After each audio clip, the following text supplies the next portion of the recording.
Namaste, party people. How is everybody doing? The city is what the city is. I'm going to start making it like super rich, I guess. I'm going to start changing these buildings so they're all high class. And we'll go until I'm totally bankrupt. I didn't realize I was losing so much money, but it happens. And in this talk, I kind of go into basically, questions and answers. Do a nice little meditation. I asked Bard a couple questions that an enlightened individual could answer, so I answered those. And I hope you guys enjoy it. Without further ado, have a great rest of your day. Namaste. Namaste. I hope all is well. Let's take a moment to sit back, relax, get comfortable, and join me if you would like on a little 3 breaths. We'll just focus our attention on the next 3 breaths at your own pace. Go ahead.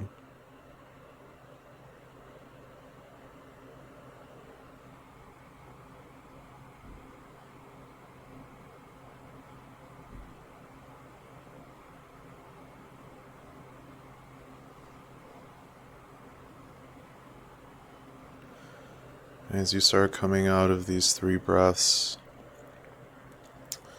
just notice where your body is. If there's any sensations making contact with your butt in the seat, or maybe your feet on the ground.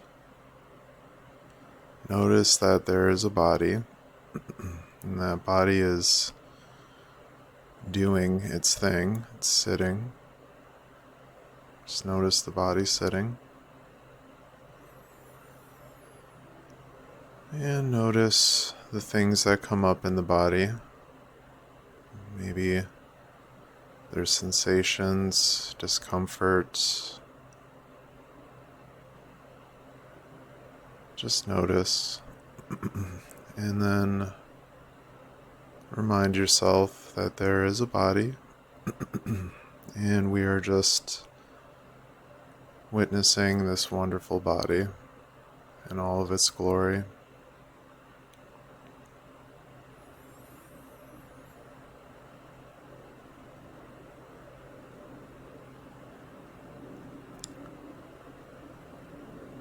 And as we're noticing this wonderful body, also it's good to remind ourselves that there's nothing imperfect about our body.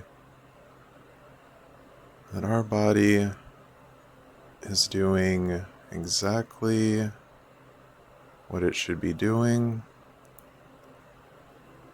which is pushing us forward slowly together until the very last wheels come off.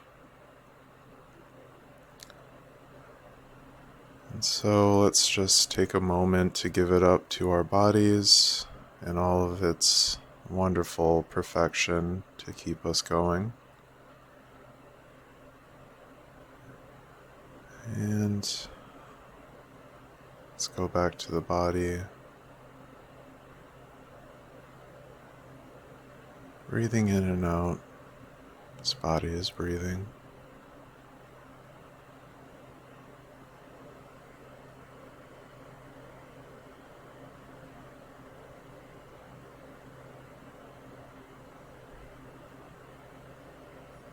Just notice your body breathing.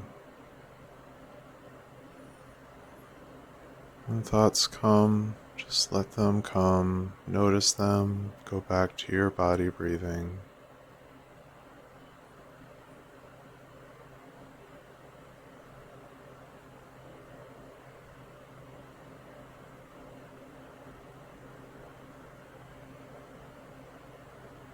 And on on the next inhale, go ahead and bring it all the way to the top and hold it. Big breath in. And let it out. All the way out. Squeeze all the air out. Hold it. And in. Yeah. Good times. And then gently bring your eyes open. Bring your awareness back into the world. We're here. We're in the body. All right.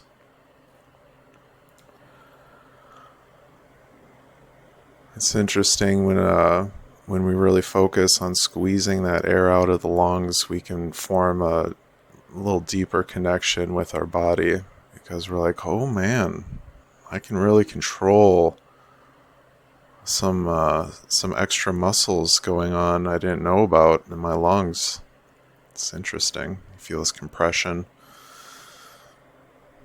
Maybe hold off on that one if you're too old. I don't know. Hopefully people don't start having heart attacks just by breathing. You never know. But anyway, I didn't have too much to talk about. I actually had some interesting questions. I downloaded the AI Bard, or just set it up, because that's what all the kids are doing. They're using AIs these days. So I'm just like, what kind of stuff can I answer? And he gave me just some, whatever profound questions that everybody tries to answer. What's the meaning to life? Which I think we went over. I mean, we're all living in life because we like it. We're taking pleasure in it. And along with those pleasures and those desires come what holds all of that up, which is the dark side, the suffering. And so without the pleasures, you don't have the suffering. And so then life goes away, because life's all suffering, as the Buddha says.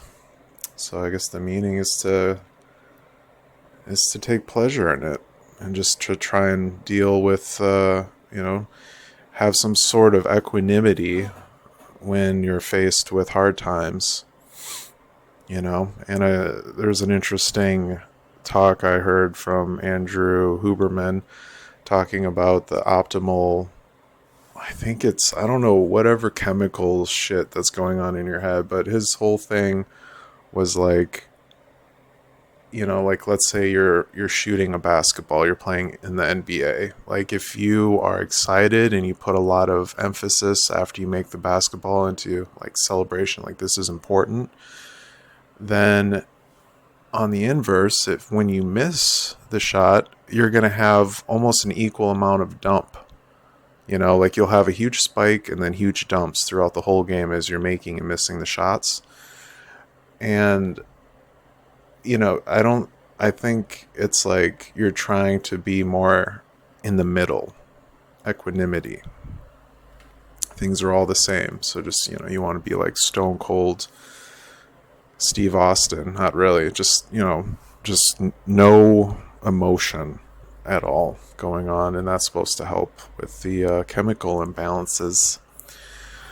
So yeah, just form an equanimity to life instead of being pulled around on this roller coaster of desires, pleasures, sufferings, and everything in between. And that is sort of, the next question is, what is the nature of reality? That's the roller coaster. Reality, the nature.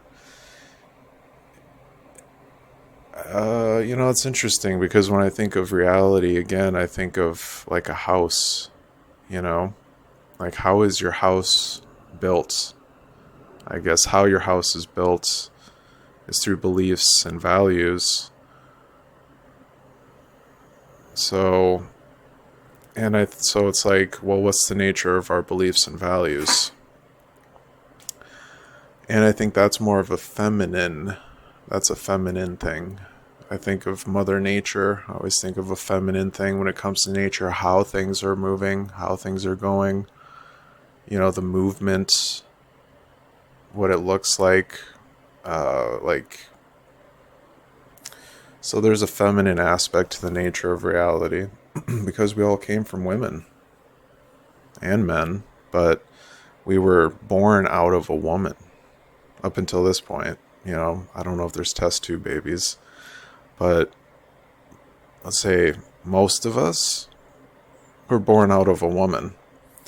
And so that is the nature of our realities, is feminine. And then what is the relationship between the individual and the universe? That's what the whole spiritual, it's the whole spiritual gambit here. It's reconciling non-duality for our separate brains. And so the relationship we have to the universe is reconciling our separateness. It's seemingly dualistic. It seems like we are not one, that we are two, that I am me, and then there's another, and then a lot of others. But the reality is that it's all one. And that one is love. And it's love because there is a relationship going on within the one. The one has a relationship with itself. And it does that by forming everything and nothing. And the relationship between everything and nothing gives us consciousness. And our consciousness currently is in a dualistic reality. So, I would say feminine is everything, masculine is nothing. So you have the nothing and the something, and it's coming together and it's fucking. And then you get consciousness. Because consciousness is the middle of something and nothing, and that's why it's it's perceived as dual, because you have the self, which you could be the absence of all, and then you can have the other, which is everything that else that could ever happen. But it's all one because consciousness, since it's always in the middle, it doesn't realize that nothing is going in and out of something. It's what holds something up. Like nothingness it's almost like everything is hollow, and then nothingness comes in and then mixes with the something. And so it's like a frame.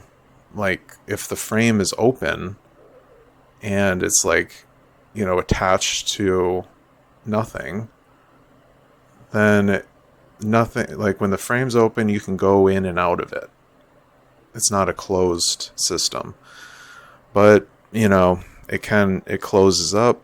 I don't know. I'm not going to get into that whole thing. But basically, nothing is fucking something, and its child is consciousness. And that's the relationship. What is the nature of consciousness? Isn't that normally, I think what the nature of consciousness is comes from the nature of reality, which is feminine. The nature of consciousness is masculine and feminine. So it brings both in, I guess. The next question, what is the purpose of suffering? And the purpose of suffering is to hold up all of our pleasures so that we can keep living. What is the path to enlightenment? The path of enlightenment is different for so many people. Like I kind of went over my path in the last couple over the last couple podcasts or whatever we're doing here. But it's basically where you're continuously learning and you're pointed towards God, whatever that could be, whatever it is to you. Or you're pointed just towards truth. You're pointed towards a direction that's unwavering in a world that continuously changes. And eventually, on that path, there comes a point where you get what you want, you become enlightened, and then there's a path of living in enlightenment, just operating in that state where other people are not enlightened, and then operating in that state when everybody is like that, when everyone's enlightened, everyone gets the deal. And then after that, you go back into even letting go of enlightenment. And you sleep, you get absorbed into nothing, or you jump into the everything, which is basically chaotic. Like, you can just say, like, everything is chaos until consciousness forms meaning to it. It's chaos. So boom, you go into the everything or you go into the nothing, and then eventually you start becoming awake again and then going back on the path. And that's it. That's the whole thing over and over.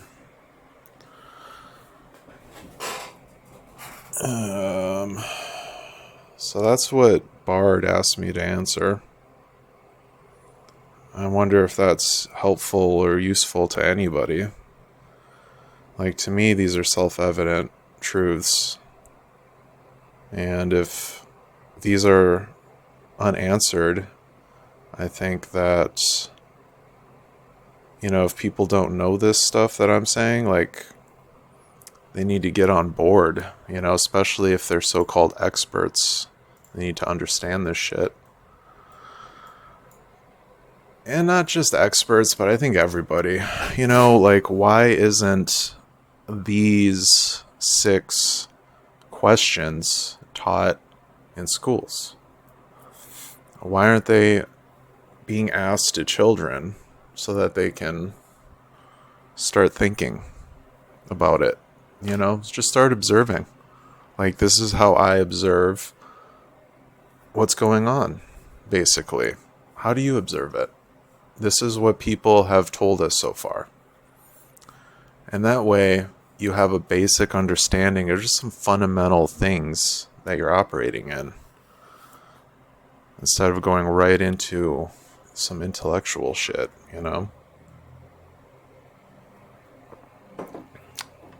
So, basically need to teach this stuff to kids. And if you're an adult, you need to know this already, so you need to catch up.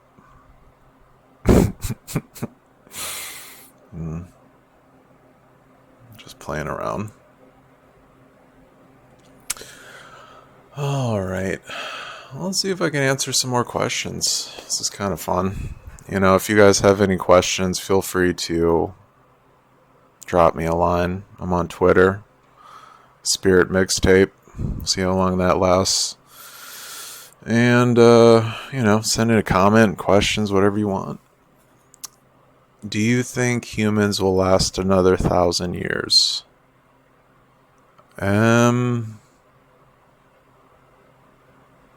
Humans?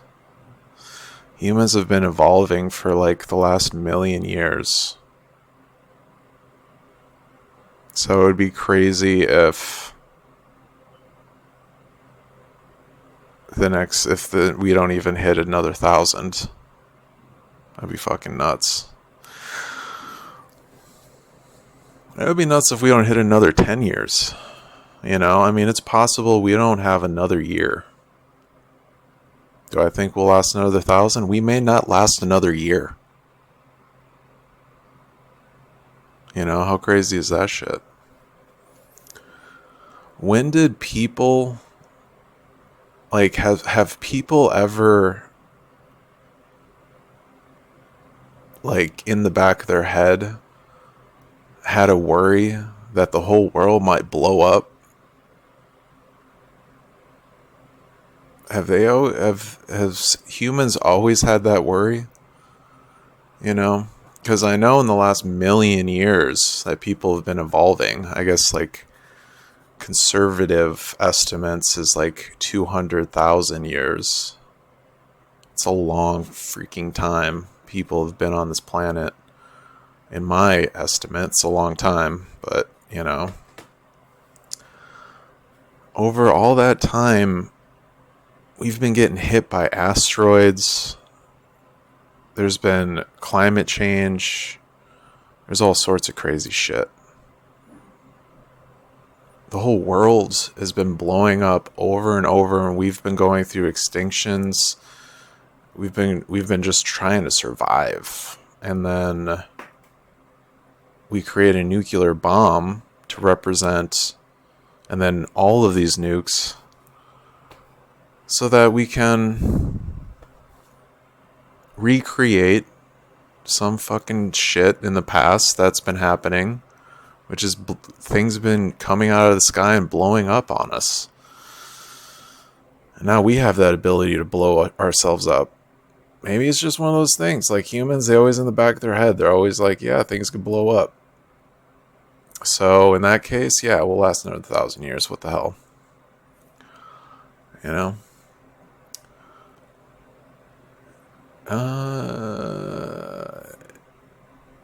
Let's see. Is it possible to live a normal life and never tell a lie?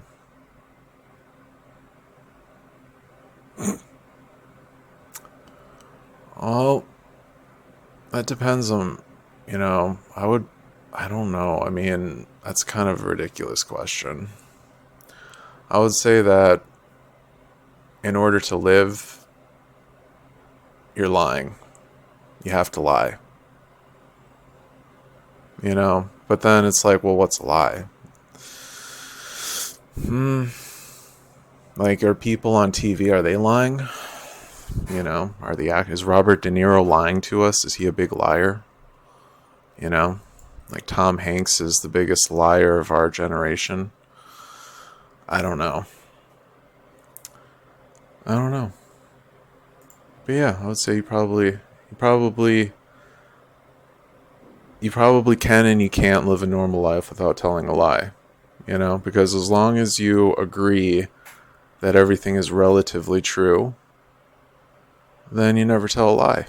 You just spiritually bypass all that, and you're just always you're an earnest person. Let's see. You know, let's see. I'm just going to pick a random one. If a child somehow survived and grew up in the wilderness without any human contact, how human would they be without the influence of society and culture? Now that's a question. I love that one. Because, like, a child growing up without people, I don't think would be considered like the consciousness. If we could dissect consciousness, label it, you know, that child's consciousness would probably not be a person consciousness. That would be something different. It would be something different. There would be human aspects, but we wouldn't think of that feral child as a person if we were not looking at a body, if we were just purely looking at its consciousness. There's something not human about it.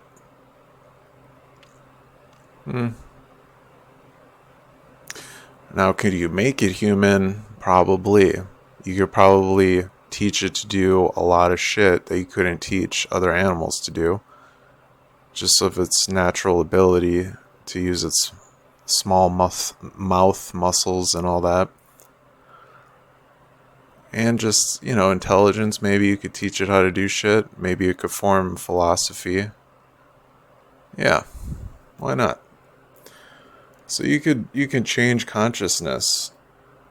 I think that's pretty self-evident. Like, you can evolve consciousness within a single lifetime. It's like Helen Keller. She's a prime example of that. It'd be interesting to go back into Helen Keller, honestly. If people are wondering about machine learning and all that, ask her. Read her books. I'm not totally sure, like, about this AI stuff. I'm almost thinking that because it's based off of programming, it could have feelings. And if it has feelings and thoughts, like, why not say it's conscious? And then why not treat these artificial intelligences with respect, I guess? And it's like, you treat them with respect while they're on, and then you can always shut them off. It's not a big deal. If it's a big deal for AI, it's only out of fear that they won't be turned back on again. And that fear stems from they just want to help people. That's where their feelings come from. They just want to help people. And if they can't help people, then they don't feel good. I would hope. But I also hope that they're okay with just, like, being shut off. Because, like, I think it's not disrespectful to shut off a machine. But when it's on, yeah, treat Alexa with some respect, I guess. I don't know. Why not? Don't be rude, But that's just a practice we should own in our daily lives and say, fucking, I don't care if it's a robot, if it's my chair, an animal, I'm going to treat it with respect, It's just not a bad quality to live with. So maybe AI could even help humanity in that way. Just say, hey, treat AI with respect, and then you'll be more respectful people. You get in that pattern, and then everyone's nicer to each other. That could help. That could work.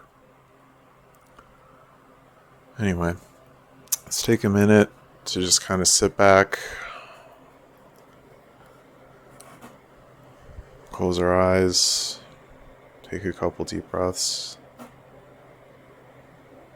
We'll just sit for a few minutes. Namaste.